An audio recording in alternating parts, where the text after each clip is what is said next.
seperti Islam, agama Islam. Kalau tidak bisa beradaptasi dengan segala zaman, itu, maka dia akan ditinggal. Gitu. Nah, karena Islam itu sesuai dan bisa beradaptasi di semua zaman, di semua tempat, di semua suku, di semua negara, di semua cuaca, maka menjadi relevan. Gitu. Nah, begitu juga ajaran TKN. Ya, beradaptasi dengan dunia semakin mudah menjangkau pecinta kesucian jiwa di seluruh dunia. Ikhwan wal akhwat dari Amerika, Hong Kong, Arab Saudi, Singapura, Taiwan, Belanda, Inggris, Iran, Australia, Turki, dan Indonesia semakin mudah terakses dalam amaliyah TKN. Jadi, meskipun jaraknya jauh, ya dengan kemajuan teknologi dan kita bisa beradaptasi, ajaran ini bisa beradaptasi, membaur, merasuk, meraga sukma, itu sehingga mempermudah para ikhwan yang berada jauh ya, dari guru mursyid.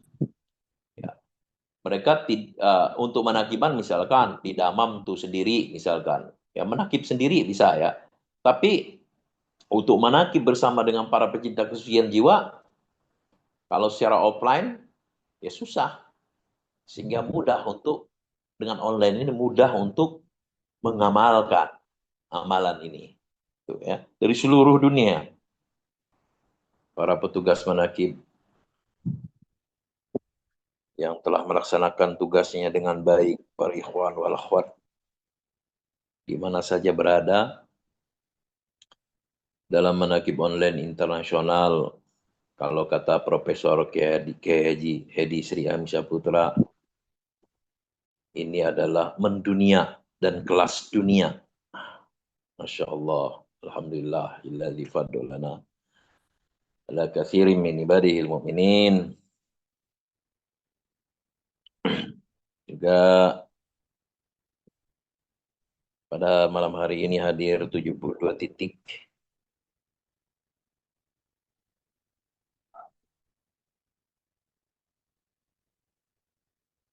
dari seluruh dunia, dari Amerika, Hong Kong, Taiwan, Jepang, Arab Saudi, Belanda, Malaysia, Singapura, Korea, Australia, Iran, Turki, dan Indonesia. Kemarin saya dimintai testimoni tentang MOE, ada 6 pertanyaan yang sudah diminta sejak bulan April, tapi harus pakai voice note. Akhirnya lupa saya. Baru kemarin saya bisa jawab itu. Ya, seputar MOE. Dan jawabannya sudah saya kirim ke Bunda itu. Jawabannya itu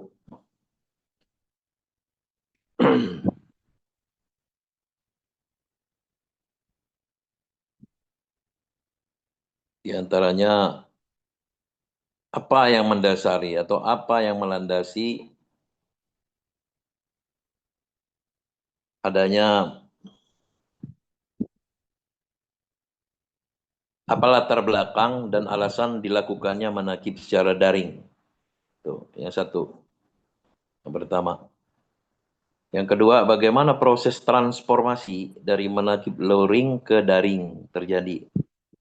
Yang ketiga, apa tantangan utama dalam menjaga kualitas spiritualitas dalam format online. Yang keempat, bagaimana respon jamaah terhadap manakib yang diselenggarakan secara digital. Yang kelima, apakah ada perubahan pendekatan dalam dakwah atau bimbingan spiritual setelah menakib dilakukan secara daring. Yang terakhir, yang keenam, bagaimana Anda menilai efektivitas manakib online dalam membina ruhaniyah jamaah? Nah, tuh pertanyaannya. Jawabannya, ini nggak ada tiba-tiba aja nih ya. Padahal nggak mau bicara ini. Apa latar belakang dan alasan dilakukannya menakib secara daring? Alasannya ketika itu supaya Bapak dan Ibu ikhwan wal akhwat semua merefresh ya atau yang baru biar tahu. Alasannya ketika wabah COVID-19 atau coronavirus melanda dunia, semua negara aktivitas lockdown. Ajaran Torikoh Qadiriyah Naksabandiyah Pondok Pesantren Surya Sinarasa PPKN tidak boleh lockdown, mesti jalan terus karena anti segala virus. Tidak tersekat oleh ruang dan waktu karena online tersambung ke hadrat Allah Azza wa Jalla.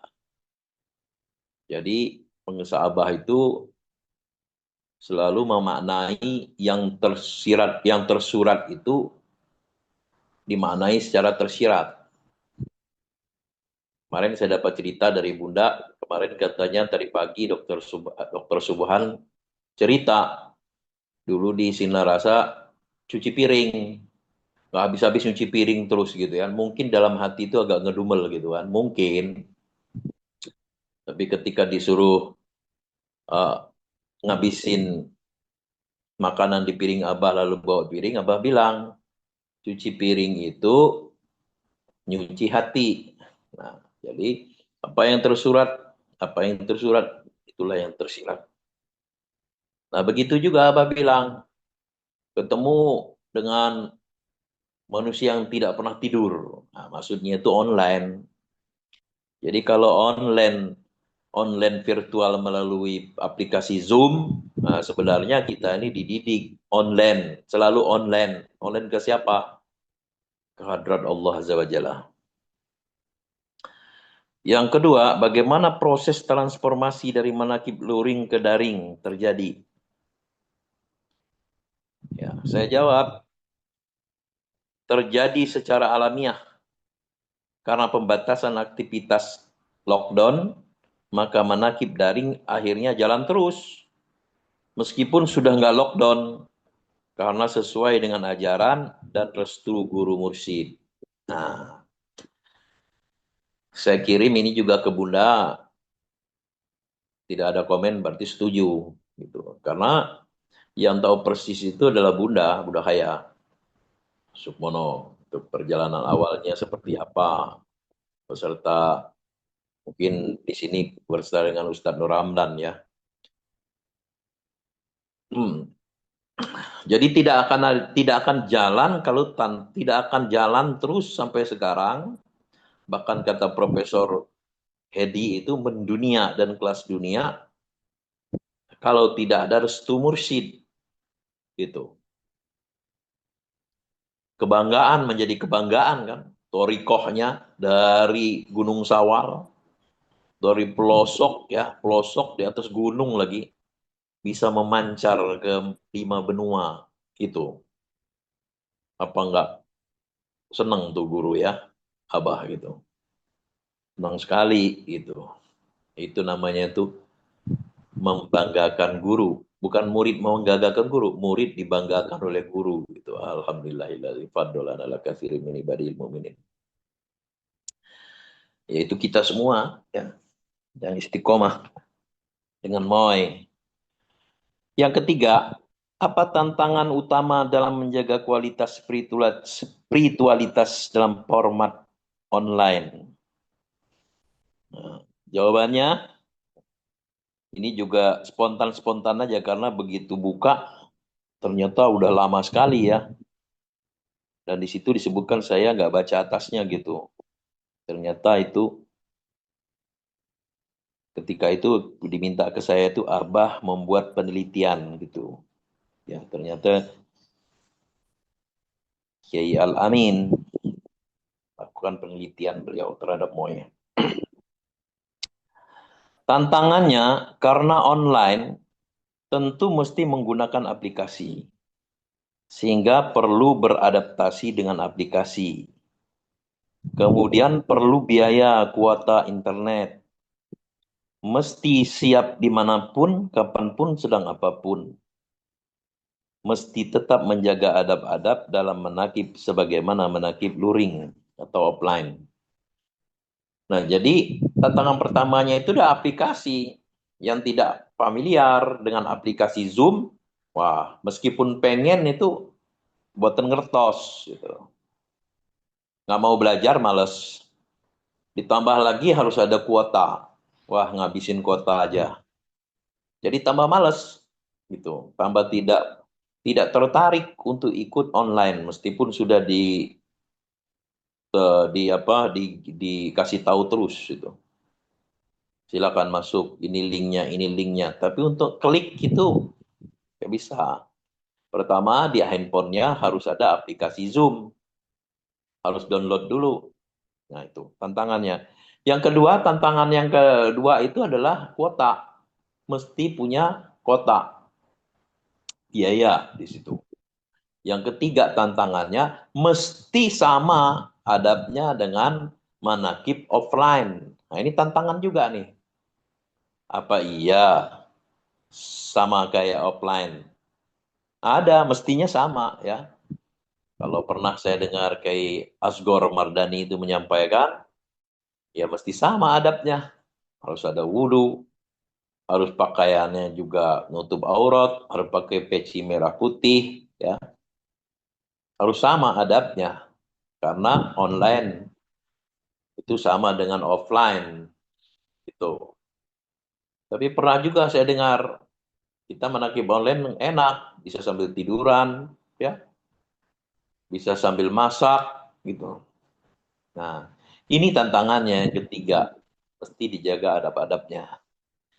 Yang keempat pertanyaannya, bagaimana respon jamaah terhadap manakib yang diselenggarakan secara digital? Respon jamaah, tentu yang dimaksud di sini, bil khusus itu jamaah MOI, umumnya ya ikhwan wal akhwat, kita kesucian jiwa.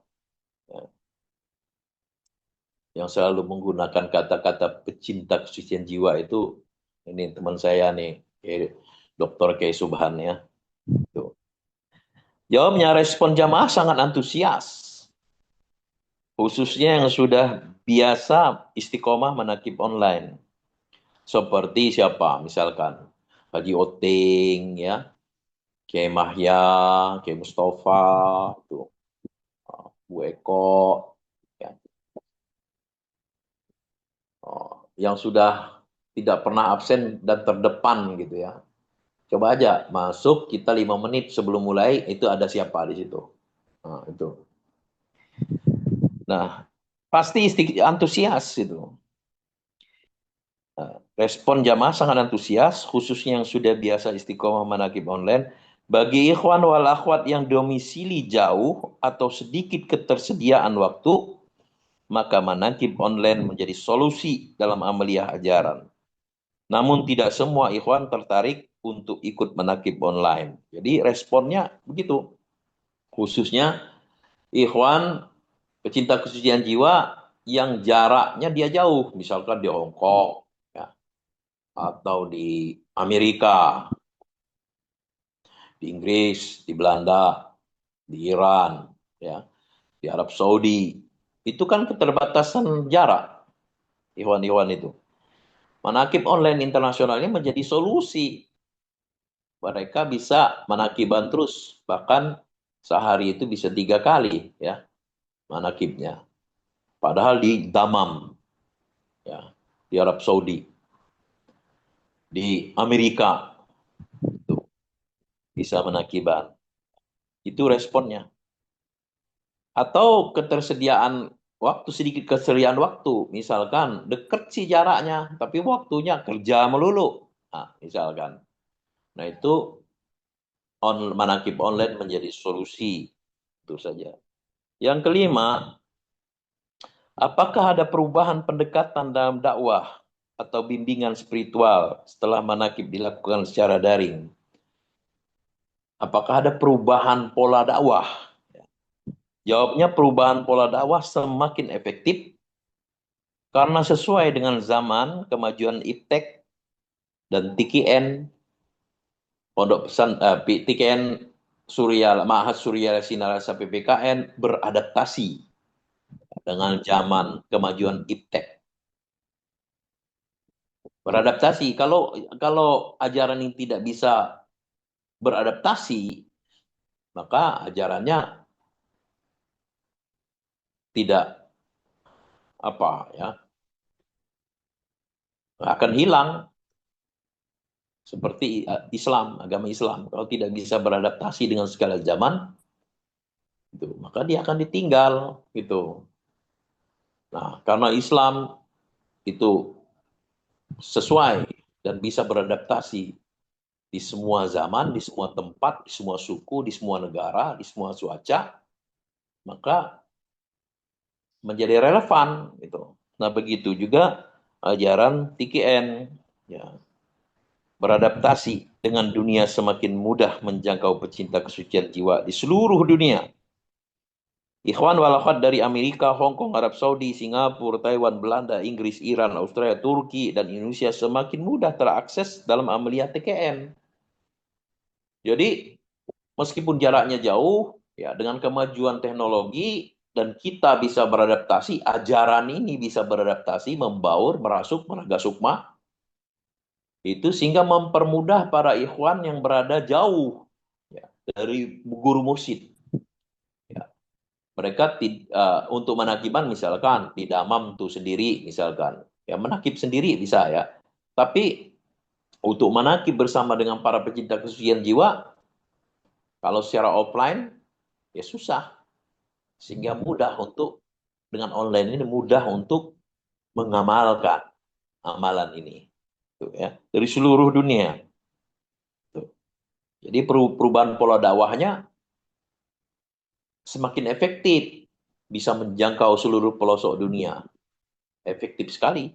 Makanya kalau Prof. Hedi itu menyampaikan dalam videonya itu dari videonya itu wawancara dengan NU online itu, wah begitu begitu apa namanya tuh, wah gitu ya beliau itu menyampaikan. Oh, torikot seperti torikot yang saya ikutin online bisa menjangkau semua kelas dunia ini, mendunia. Wah, itu ya. Jadi pola dakwahnya semakin modern, efektif dan mengikuti perkembangan zaman. Yang terakhir, pertanyaannya, bagaimana Anda menilai efektivitas manakib online dengan dalam membina ruhaniyah jamaah? Karena memang tugas salah satu tugas para wakil talqin itu adalah membina amaliyah ya. Itu tugas tugas pokoknya ada mentalkin, tapi kemudian membina gitu. Tapi kalau saya ingat itu untuk membantu Abah mengembangkan ajaran TKN bagi yang mau gitu kan, bagi yang mau. Itu ada juga ditambah kalau berikut ditambah beserta bimbingan amaliyahnya gitu. Nah, itu. Makanya saya kalau sudah nalkin ya nalkin aja gitu, kasih tahu udah. Gitu. Mau ikut ayo enggak juga enggak apa-apa gitu. Kalau kata Bunda, oh enggak gitu, harus dikawal terus gitu supaya jadi gitu ya. Ya itu tugasnya Bunda kali ya. Ya tugas kita semua lah tentunya ya. Nah, bagaimana Anda menilai efektivitas manakib online dalam membina ruhaniyah jamaah? Nah, jawabannya saya jawab bukti bahwa banyak ikhwan wal akhwat yang baru dan belum pernah ketemu secara fisik dengan guru mursyid pengesah Abah Aos, Qaddasallahu sirah. Tetapi meski demikian, mereka sangat antusias mengamalkan amaliyah TKN dan sangat dekat hubungan ruhani atau mahabbah mereka kepada guru mursyid. Banyak mereka kemudian datang ke Sinarasa, bahkan banyak yang diangkat menjadi wakil talqin Syekh Mursyid. Jadi kalau ditanyakan efektivitas dalam membina ruhaniyah jamaah, sangat efektif. Buktinya banyak orang baru kenal TKN dari online. Dari manakib online diajak ikut manakib, baru kenal TKN. Bukan berarti prosesnya sudah kenal dari awal, kemudian apa sering sohbah atau apa. Enggak tahu sama sekali. Ditawarin untuk masuk online internasional, masuk online internasional, ditalkin melalui manakib online internasional dan pembinaannya efektif. Amaliyahnya karena bukan hanya manakib online tapi disusul juga dengan grup-grup WA, WA ya, grup WA, WA grup gitu. Di situ, nah ini apa namanya mentornya itu ya siapa lagi? Ya, Bunda Kaya terdepan gitu. Tidak akan kuat untuk mengajak ke depan kalau nggak sudah di depan gitu. Nah, jadi apa namanya itu saya ngobrol sama Bunda pagi pagi tadi ya itu. Jadi mau tuh mau semua mau gitu. Tapi mau mau apa istiqomah itu belum tentu. Jadi yang menjadikan amaliyah ini berkelanjutan atau istilah sekarang tuh sustainability ya menjadi berlanjut terus itu istiqomah dari pengamalnya gitu. Jadi kalau suatu ketika itu Kiai Munawir ya Kiai kita di MOI juga menyampaikan ke saya MOI itu apa eh, orang seperti Buddha itu ya untuk MOI itu memang harus orang seperti Buddha tapi jangan banyak-banyak satu aja katanya gitu. Jadi kalau bukan Buddha udah bubar dari kemarin-kemarin nih MOI. Begitu. Kiai Munawir kan orangnya 10 betul gitu ya, tidak kalau ceramah aja bercanda, tapi kalau itunya serius ya. Nah, artinya butuh istiqomah dalam mengelola ajaran ini ya, istiqomah. Nah, itu kuncinya gitu. Bahkan orang-orang atau ikhwan yang baru itu belum pernah ketemu Abah, tapi ikut online terus. Dan tumbuh rasa cinta mereka kepada pengusaha Abah, kepada mursyid. Kadang ya sampai mimpi-mimpi gitu ya. Bukan hanya sampai kepada Abah Hos, ada juga yang sampai ke Abah Hanom gitu ya. Pernah juga ada yang menceritakan gitu ya, mimpi ketemu Abah Hanom gitu ya. Ya, padahal belum pernah tahu, belum pernah kenal secara fisik, belum pernah ketemu gitu ya. Tapi melalui online internasional Manakib MOI ini sangat efektif untuk membina ruhaniyah ya. Efektivitas dalam membina ruhaniyah para jamaah itu. Nah, bahkan ya ada juga yang diangkat wakil talkin gitu ya, dari MOI. Belum pernah ketemu mursyid, gitu. Ikutnya cuman MOI aja. Pas datang ke guru mursyid, ke pengesah Abah, Abah memberi tugas berat tapi mulia kepadanya. Ini juga menjadi bukti bahwa sangat efektif gitu ya manakib online internasional ini. Jadi kita bersyukur sekali, alhamdulillahilladzi faddalana ala katsirin min ibadil mu'minin, dan kita dipilih gitu ya. Karena kalau nggak dipilih ya nggak bisa mengamalkan torikoh gitu ya, nggak mau masuk torikoh. Kalau bukan dipilih nggak bisa istiqomah mengamalkan. Kalau bukan dipilih nggak mau masuk MOI juga gitu kan. Jadi kita ini sudah diberikan anugerah yang luar biasa oleh Allah Azza wa Jalla melalui guru mursyid kita gitu ya. Jadi alhamdulillah kita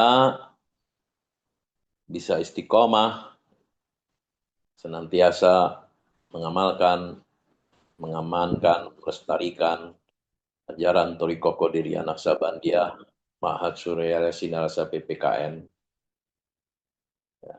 Baik itu secara jasadiyah maupun itu secara ruhaniyah, baik itu secara offline maupun secara online. Tuh, dan kita kelas dunia dan mendunia. Gitu. Manakiban kita ini ya mungkin menjadi satu hal yang menarik untuk diteliti oleh para peneliti gitu ya. Metode metode dakwah TKN Pondok Pesantren TKN Ma'had Suryala Sinarasa PPKN. Alhamdulillahilladzi faddalana ala katsiri min ibadil mu'minin.